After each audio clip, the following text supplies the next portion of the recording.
Halo, selamat datang di modul Bandul Fisis. Nah, yang pertama adalah kita akan bahas tujuan dari praktikum pada modul ini. Terdapat dua tujuan. Yang pertama adalah menentukan momen inersia dari sistem Bandul Fisis, ya. Kemudian yang kedua adalah menentukan nilai percepatan gravitasi dari percobaan pada Bandul Fisis. Oke, selanjutnya kita akan perkenalan dengan alat dan bahan yang akan digunakan pada modul ini. Yang pertama, seperti yang saya pegang tadi, itu ada set Bandul Fisis. Di sini ada batang yang panjang dan yang berlubang-lubang. Kemudian di sini ada keping silinder. Nah, kedua ini kita sebut sebagai set Bandul Fisis.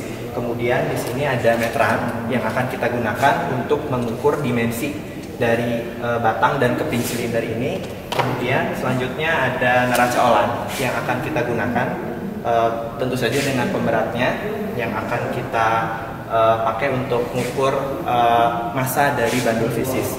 Dan yang terakhir di sini ada stopwatch yang akan kita gunakan untuk mengukur periode atau waktu pada saat percobaan Bandul Fisis berlangsung.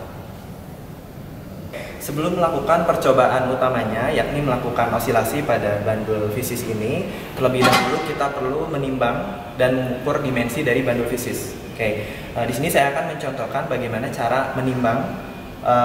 Sebagai contoh, kita akan menimbang sebuah keping.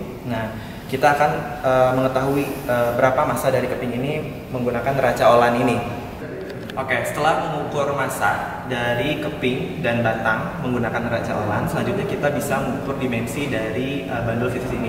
Oke, apa saja yang diukur? Yang pertama adalah kita bisa mengukur panjang dari batang. Nah, panjang di sini mungkin ada dua parameter yang penting. Yang pertama adalah XOA dan yang kedua adalah XOP. Nah, apa itu XOA dan XOP? Mari kita lihat pada alat ini. Nah, XOP adalah jarak dari ujung batang ke poros yang kita gunakan untuk bandul ini berosilasi. Dalam hal ini, dalam kasus ini panjang XOP adalah dari ujung sini ke sini. Nah, bisa kita ukur berapa panjangnya. Nah, kita dapat ini kira-kira adalah 33,5 cm. Itu XOP.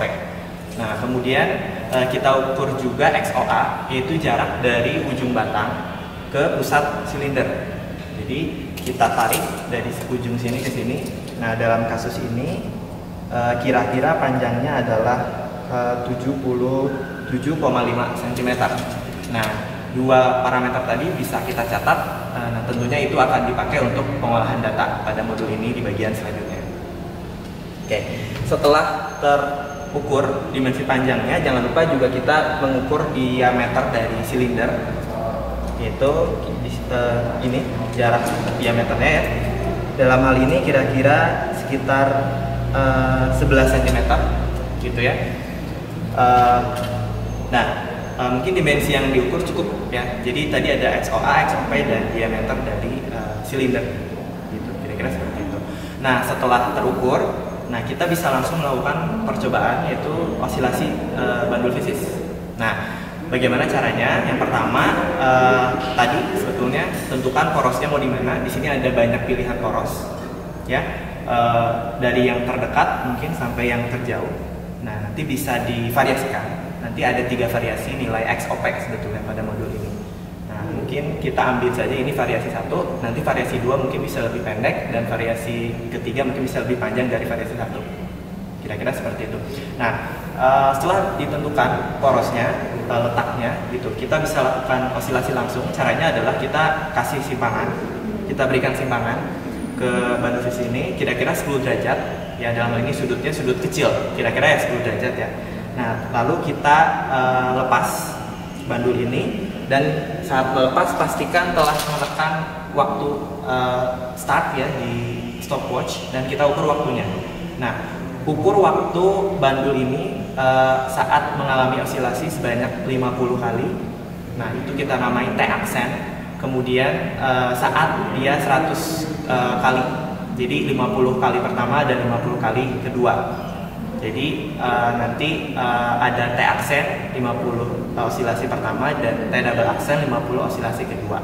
Nah, setelah itu kita bisa menentukan periodenya dengan cara T-aksen ditambah T-double aksen dibagi 2. Kira-kira seperti itu. Nah, kita langsung saja mulai melepas dan menekan tombol startnya secara bersamaan, kira-kira seperti ini. Pastikan osilasinya adalah satu dimensi, dalam 1 derajat kebebasan ya, seperti ini, tidak ke depan belakang, itu kiri kanan saja. Gitu. Oke, kita mulai. Kita klik tombol start dan kita lepas secara bersamaan. Nah, kita hitung 1, 2, 3 dan seterusnya sampai 50 kali pertama dan 50 kali kedua. Jangan lupa kita catat waktunya berapa, T aksen dan T double aksen. Oke, setelah melakukan percobaan osilasi pada bagian sebelumnya, nah kita juga perlu melakukan percobaan osilasi pada bandul tanpa keping, gitu ya. Jadi kita lepas keping silindernya dari bandulnya dengan letak poros yang sama. Kita perlu lakukan osilasi dan kita catat waktunya, 50 osilasi pertama dan 50 osilasi kedua, T aksen dan T double aksen, sehingga kita bisa memperoleh periode atau T besarnya. Nah, caranya sama, cukup kita simpangkan, kemudian kita lepas bersamaan dengan penekanan stopwatch di sini ya. Oke. Nah, seperti ini. Usahakan ya osilasinya sama dalam arah kiri kanan saja, tidak depan belakang ataupun atas bawah bahkan, gitu ya. Seperti itu. Jadi pada modul ini sebetulnya ada 2 ya, tadi percobaan dengan keping, bandul dengan keping dan tanpa keping. Nah, nanti T tadi, T aksen dan T double aksen, kemudian periodenya akan diolah pada bagian selanjutnya. Oke, sekian pengambilan data untuk modul bandul fisis ini. Semoga bisa dipahami dengan baik sehingga praktikumnya bisa lebih lancar. Terima kasih atas perhatiannya.